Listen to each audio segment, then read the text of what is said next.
Hi, this is Schneider from the Fitchburg Historical Society. Today we are so pleased to have as our guest Frances Huntley-Cooper, who was the first Black mayor elected in the state of Wisconsin to be mayor of Fitchburg. So we're going to have a wonderful opportunity to talk with her today. So Frances, welcome. Thank you. I'd like to start by asking you maybe a little bit about your background, Okay. any biographical information you'd like to share, Okay. and then also from your early years, and then any particular people who might have had an influence on you when you were young? Oh, that's a good question. Okay.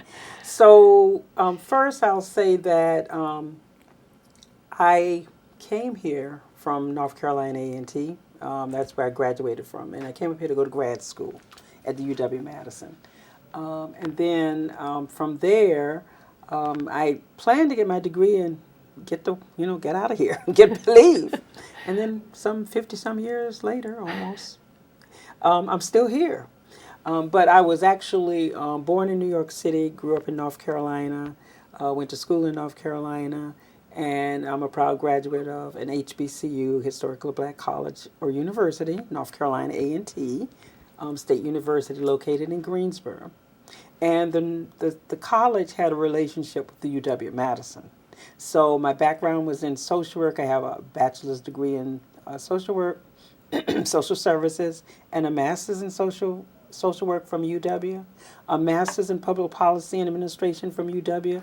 So I have 2 degrees from the University of Wisconsin, and that's what got me here and helped me to stay. And moving here, I do want to say, though, before I leave, talking about North Carolina, North Carolina was important to me. It was a small town that I grew up in. So when you talk about the mixture of Fitchburg, you think about somewhat small town. I think about my hometown where everybody knew everybody. Now Fitchburg is larger, but that reminded me of that. And then I also, my mother owned a daycare center. And but I was raised by my grandmother, who lived to be 104 years old. Oh my. She died in her home, in her bed. She didn't want to go to nursing home or anything like that. And so she was the one who really raised me, and I have a twin sister. And so she raised the both of us so my mother could go on and run her daycare center. And that was an experience for us. So I basically grew up in a household of women. I have another sister as well that's probably 6 years younger than my twin and I. My twin, Micheline, retired in Portugal. So she worked for the Department of Defense as a teacher for years, and lived in Japan, and then went to Germany, and then retired in Portugal just as the pandemic was happening. So, we're twins, but we have so many different viewpoints, and it will be interesting when she comes to visit, the reaction that the people in this community can see a distinction between us, because we're identical twins, but our personalities are so different. And so, but growing up with both a mother and a grandmother who had different viewpoints, and gave me different life experiences, I think they both contributed to where I am today, and I can't thank them enough.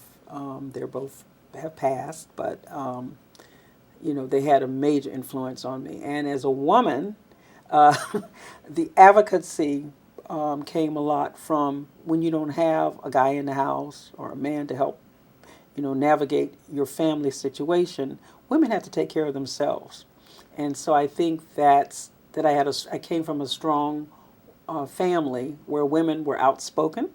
You didn't have to ask us what we think. We just will tell you whether you want to hear it or not. So some of that transferred to me, and I think that while I think that helped me become stronger in advocating for different causes and things I believed in when other people weren't speaking up. And that was, I didn't know that they were grooming me for that, but in a sense they were. Speak up, let people know what you say. The downside for me was because I had these strong women, the diplomatic part didn't come in, okay? It's like, okay, just let people know, so that's something I've been trying, it's still a work in progress for me to be a little bit diplomatic. But I think that they were, great role models for me, as you were asking for, and the experience I had in North Carolina growing up in a small town. I went from K to 8th grade in a predominantly black school, and then 9th through 12th was when integration happened, and I went to predominantly white school.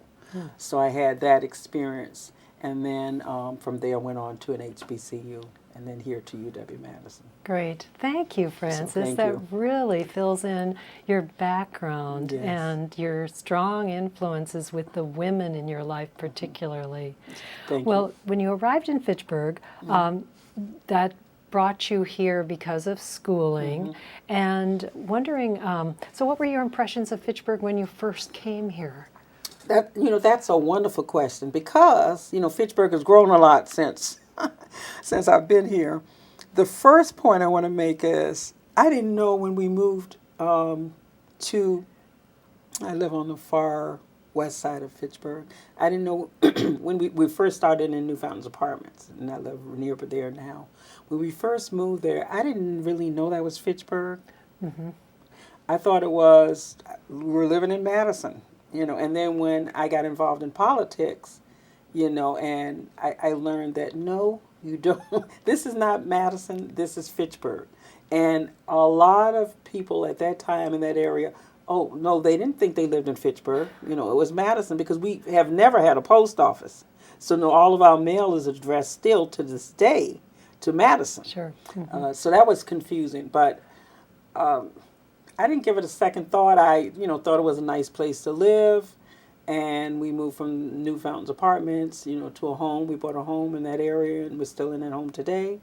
And so I have been, we've been very pleased living in Fitchburg, in our community, in the city. It's very diverse. It wasn't as diverse when I first moved there, but now it has grown a lot. And so, I think it's a good place. It was a good place to raise my kids and family. And we kept saying, I really wanted to say, and I need to say this, I kept saying that I was always going to move somewhere else. Then I got elected mayor. And I had to say, okay, Mayor Fitchburg, okay, I can't say now I don't live here. I had to accept and acknowledge that my kids were born and raised here.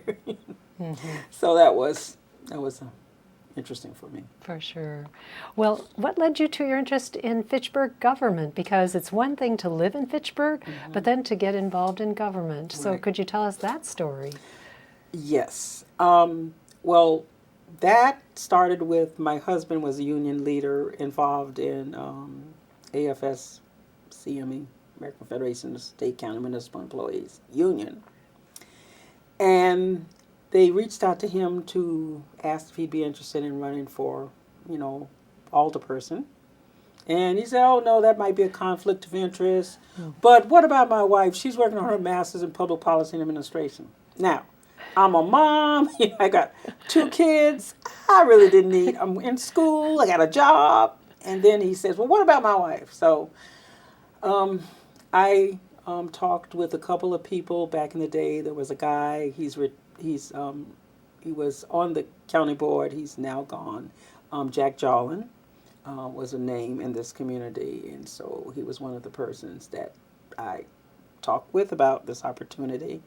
And then Jeannie Sealing was our first female mayor of Fitchburg. And she also was one of the ones who talked with me about opportunities to run for this seat when my husband decided he wasn't going to be involved. So that's how, because of him, and he said, well, what about my wife? And I'm always interested in learning. I like to explore things, and so, okay. And my background, as I said, is in social work, and I was working full-time as a social worker for Dane County Human Services. So I'm like, okay, I'll give it a try. And and that is how I got introduced to being an alderperson. And what's interesting about that is told you earlier about just the experience I had with women in my family. At the time I came on the city council in Fitchburg, I was a write-in candidate, first of all. It was myself and one other candidate, Laura, I forget her last name, Laura Pollock. We were the two, I think, write-ins for that particular campaign. And Jeannie Sealing was the mayor who had said, well, Frances, I can appoint you to this position if no one runs for it. But it would be nice if you'd get out and probably meet your, neighborhood residents, see what's on their mind, issues, etc. And that's when I started going door to door and knocking and introducing myself to folks. So they had to come in and write my name in for me to get in as alderperson. The reason for that was by the time they approached me to run for that position, the deadline for filing to run had passed. And so, that was the opportunity, and Jeannie was just a great person to mentor me and encourage me to run. And it was nice to serve under a woman coming into that position who reached out to help you, because not all women do that. So I really felt welcome, and she introduced me to a lot of the people in Fitchburg.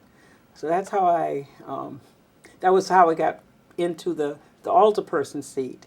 And then 2 years later, I ran as a regular candidate and got reelected. And then I said, enough of this politics. I'm sorry. Enough of this. And then I was going to step down, but the mayor at the time, because Jeannie was the first mayor I served under, and then the next mayor was Tom Capp. And he did not run the next term. And I was like, okay, I guess we're all going. Nice meeting you all. And he said he wanted me to run. He asked me if I would be interested in running. I said to Mayor Capp, nope, not interested. And I was, handling my business. And then all of a sudden I went to work one day and someone said, I hear you're running for mayor of Fitchburg. And I found out that Tom Capp was on the radio and he was, probably doing an interview, and someone asked him, who would he like to see as the next mayor of Fitchburg? And even though I had told him no, he put my name out, and I decided I'm not calling him up. I'm sure he'll get a lot of calls from the people in Fitchburg, and they'll leave me alone. Well, if that happened, he never told me. And next thing I know, I'm running for mayor. And he was very instrumental in helping me with that, as well as Bill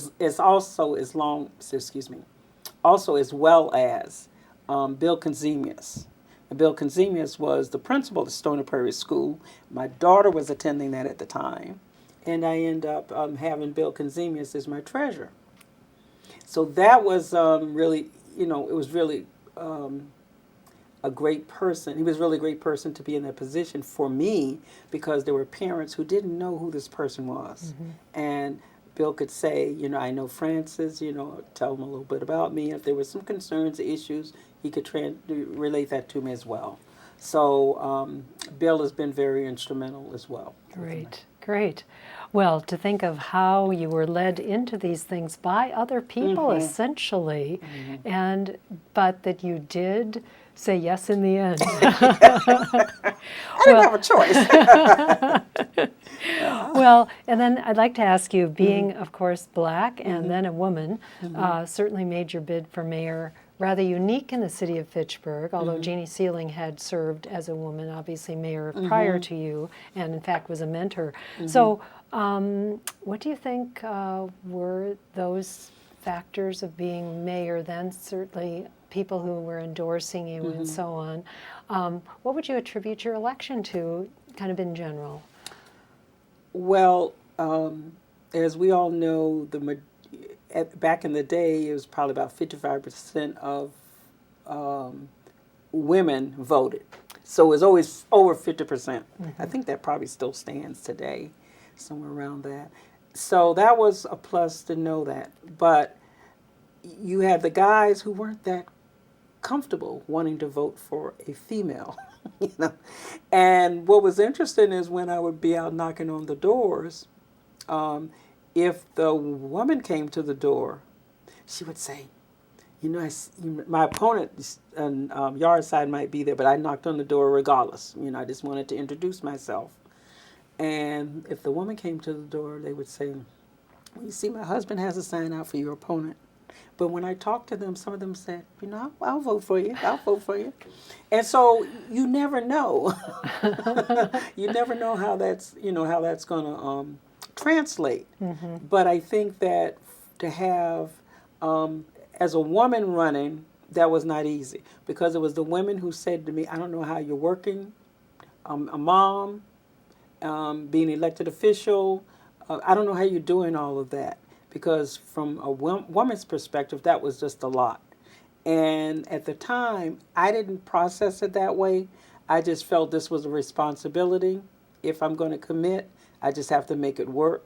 And I just did stuff. So I didn't really feel like during the time that I was in politics or in office that I really could enjoy the life luxuries of just relaxing and doing things I did prior to being in an elected position.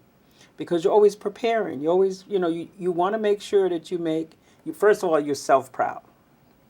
Okay. And then others who supported you. And the people that supported me were both women and men. And I had a small group of, I want to say like an executive group who counseled me on the side. They came over to the house. We'd sit down and we talk about issues. We talk about what was going on in the city. And making sure that I reached out and heard different viewpoints even back in the day. Even though there were guys who were out to get me from day one. I don't know why, maybe because I'm outspoken, you know.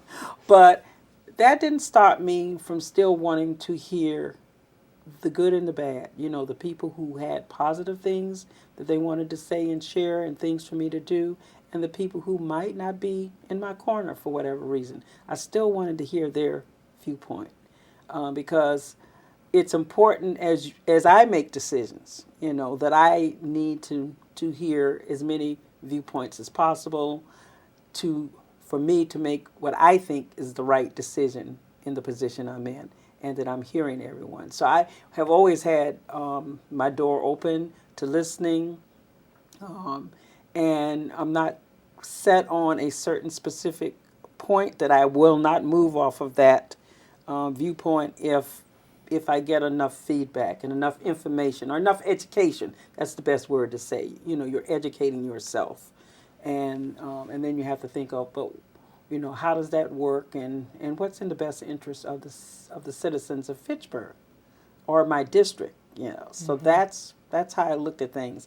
And I think that there were, as I recall, there were women, the neighborhood associations were very crucial also.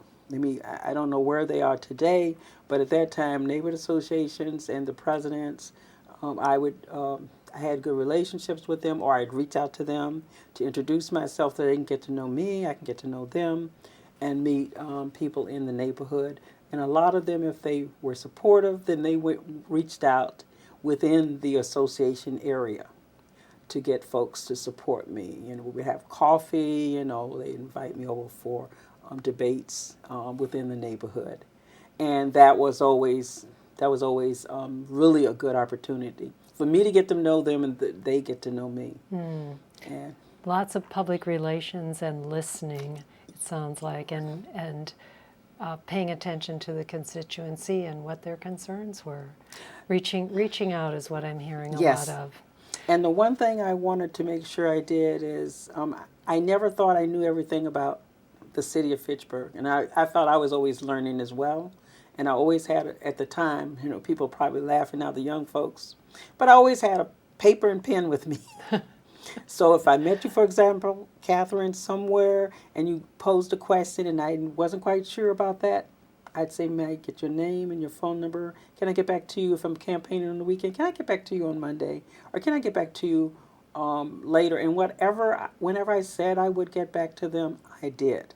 You know, because, again, I might have to go back and talk to someone at the city so I can have a better understanding of what's going on and provide the correct information, not just look like I'm running and I know everything. That has never been me. I'm sorry. So I've always felt that I've had a good group of people in the community who I hope I kept my doors open so they could comfortably call, and whether I wanted to hear it or not, that they could tell me that. Shows a lot of respect for those you served, to listen so carefully and to follow through. Well, Frances, if I could ask, while you were mayor, what were some of the issues that presented themselves during that time? You know, back in the day, as you know, Fitchburg has, 35 square miles, and land was a major issue, development.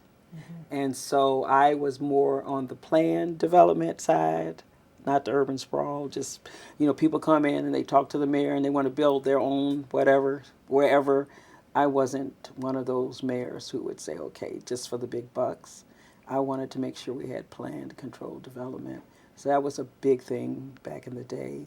Making sure that people felt safe. So safety was a big issue, whether you're dealing with the police, you're dealing with the fire, people felt safe in their homes, and that our community has always been a beautiful community. And we've always had great maintenance, pretty much. This is not a city that's run down and potholes and everything everywhere, but you wanted to continue to provide that, maintain. And of course, the tax issue. Tax is always an issue, so I had to make sure that we were very diligent in the planning and providing the best tax for the services that the citizens of Fitchburg received. Those were the big ones that I recall, because I was only mayor for one term. But the other thing that helped me when I became mayor, as I was becoming mayor, since I served as alderperson for 2 terms prior to that, was that we hired a city administrator. So a city administrator was hired just before I came on, when I was alderperson, and his name was Dan Elsaw. I knew the city administrator, so when I got ready to run, I knew if I got elected who I'd be working with. And he served us well, and so that helped me make that decision, because prior to Dan being hired, if you were an alderperson, you might be over personnel, which I was over personnel one term, and I was over finance committee another term. But you were actually trying to help run the city as an alderperson. That wasn't really not our job.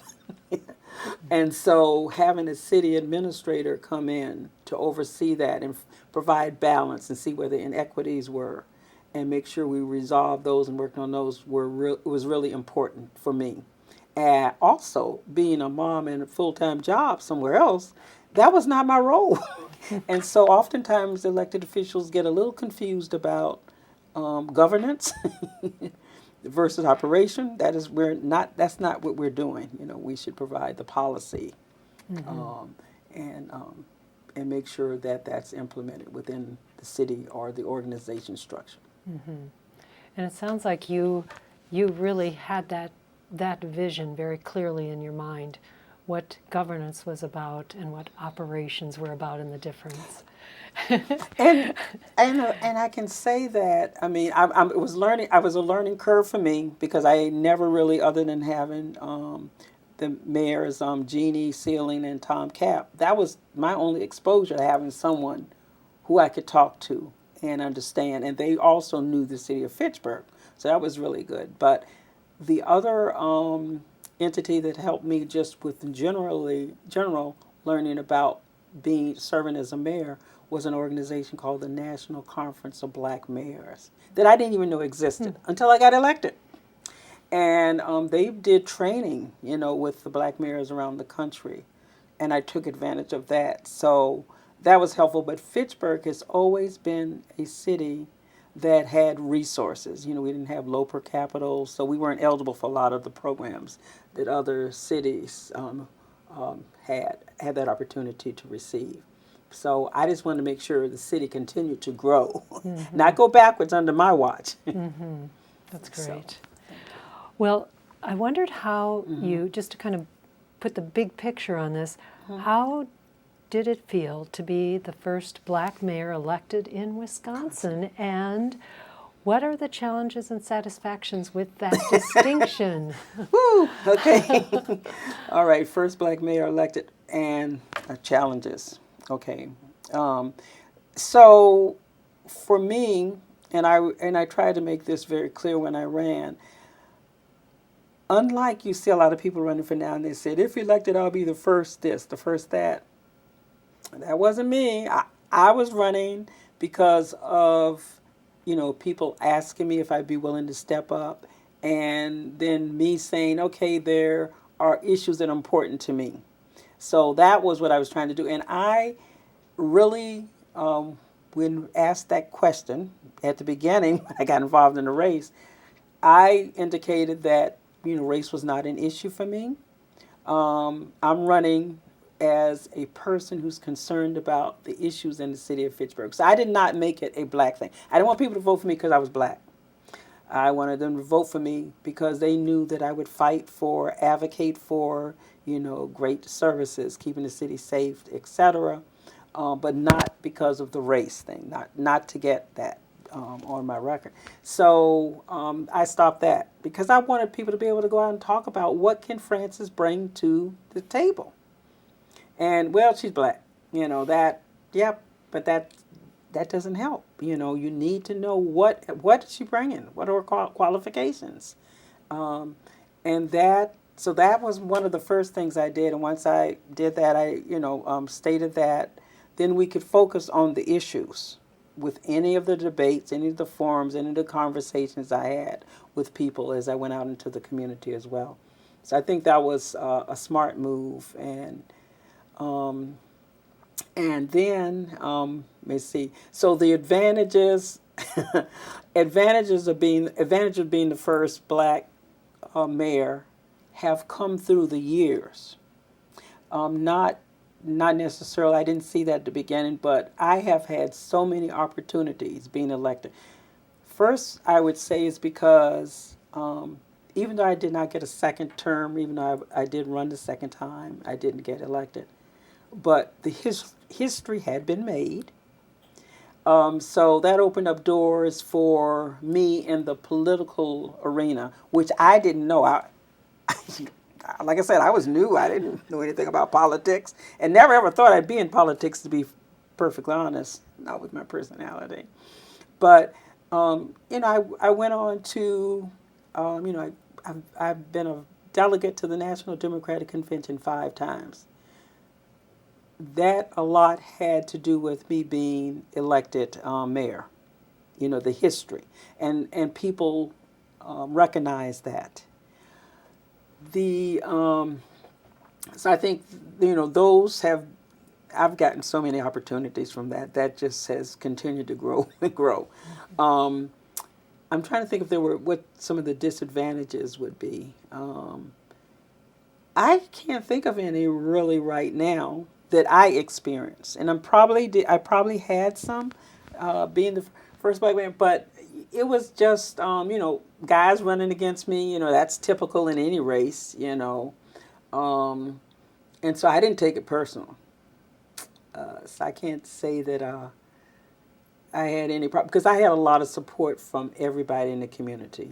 Both black, white. The Latino population wasn't at large at the time like it is now.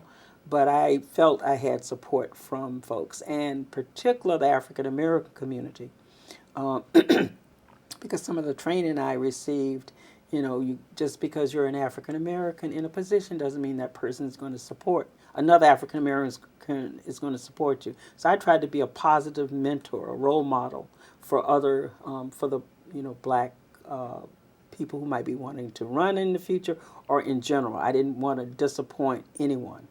Like I said, myself, them, or the community. And I think I did a pretty good job of trying to keep that. All right. And now in 30 years later, I know you were in mayor from 91 through 93, your term as mayor. So that's 30 years ago now.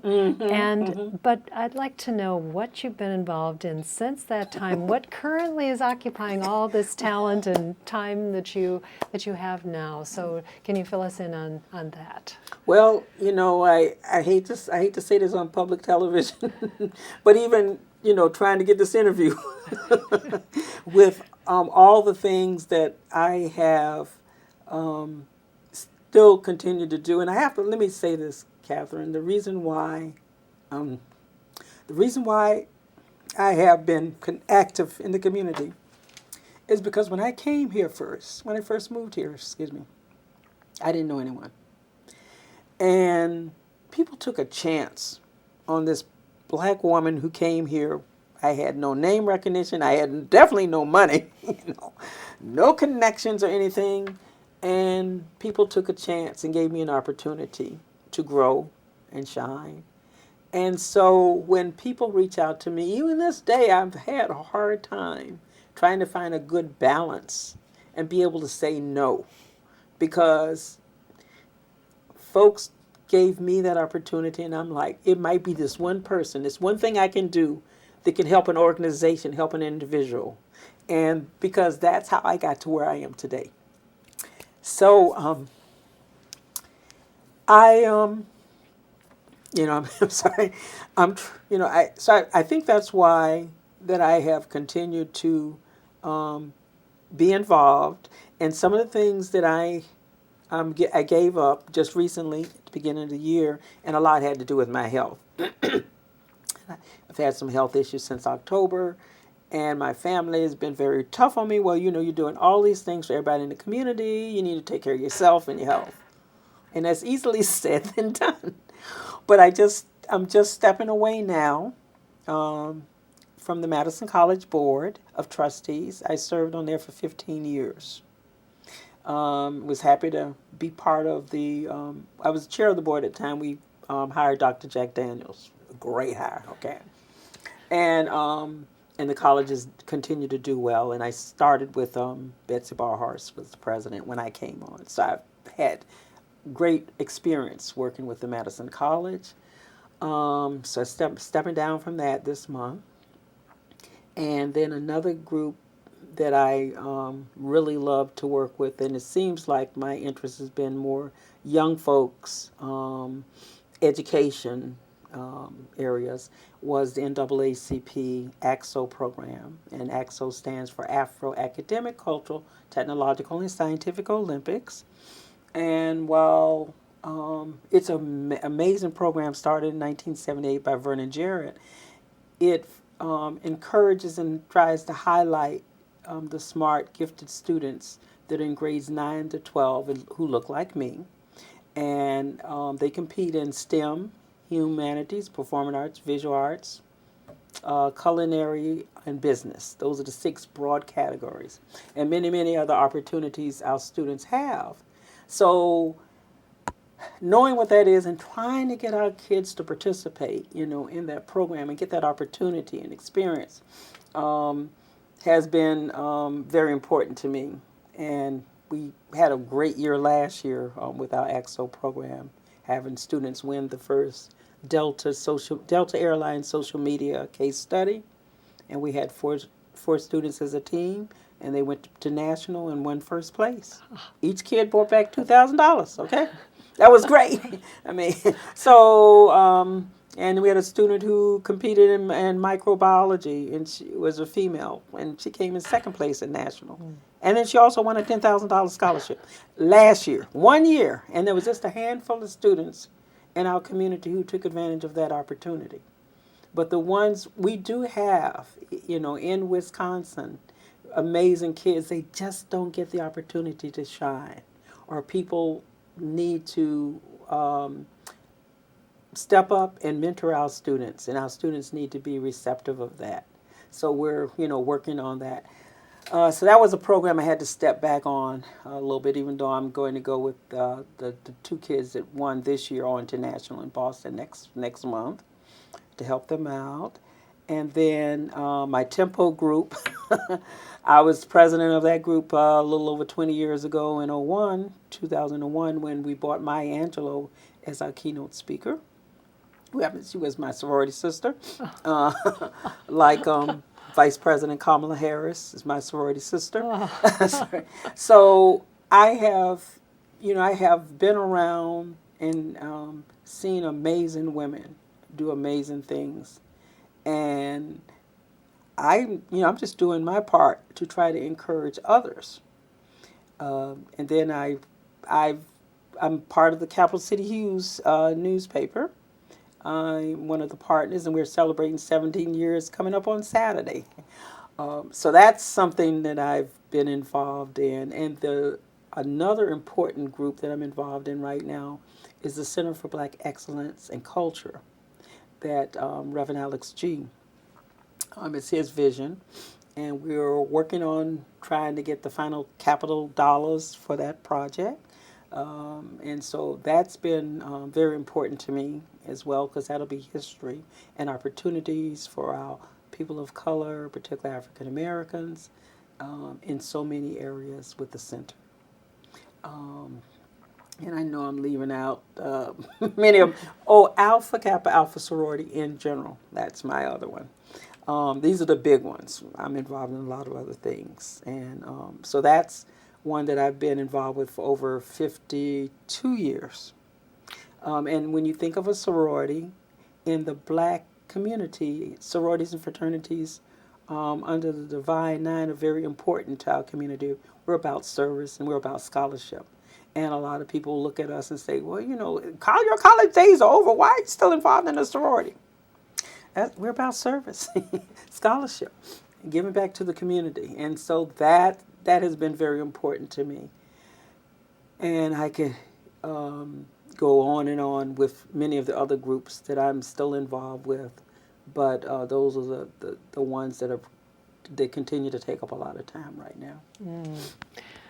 Frances, you are a remarkable woman. I'm sure you've heard this before, but you have let your light shine through the years, and that light has made a tremendous difference in your community of Fitchburg and well beyond.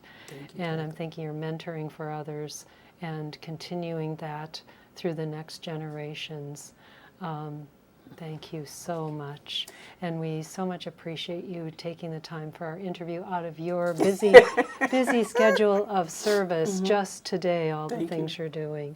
And so I'd like to say thank you to Frances for being with us.